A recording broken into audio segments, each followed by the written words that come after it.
बिस्मिल्लाहिर्रहमानिर्रहीम। अस्सलाम वालेकुम। एस प्रॉपर्टी में खुश आमदीद कहते हैं और उम्मीद करते हैं आप लोग भी खैर खैरियत से होंगे। अच्छा जी, ये सेंट्रल गवर्नमेंट सोसाइटी है और सेकंड फ्लोर का ये पोर्शन है, सेल पर है। ये इसका ड्राइंग रूम है,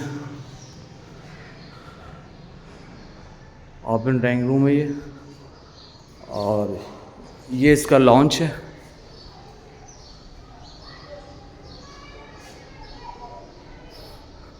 और ये मेरे लेफ़्ट हैंड पे जो है इसका किचन है।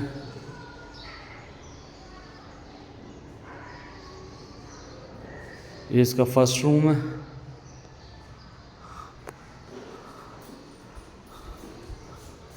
और ये इसका वॉशरूम है। वेंटिलेशन के लिए दी हुई है विंडो। और इसका ये सेकंड रूम है। ये आपको बाहर का व्यू दिखा देते हैं, ठीक है। फॉर सीलिंग वगैरह हुई भी है। और ये सेकंड रूम का वॉशरूम, एक में कमोड है, एक में WC है। 60 गज पे ये पोर्शन बना हुआ है, ये फॉर सेल है। मज़ीद मालूमात के लिए आप हमसे रब्ता कर सकते हैं।